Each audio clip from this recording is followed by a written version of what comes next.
kuabudiwa, wa kuheshimiwa ni wewe.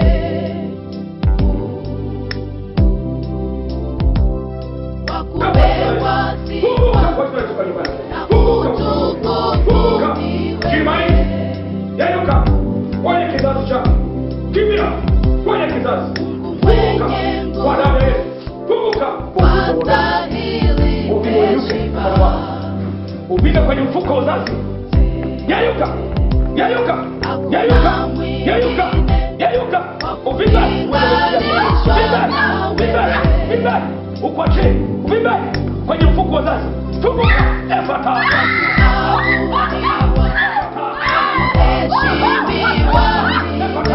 Haraka, haraka, haraka, haraka. Atia. Wakupewa sifa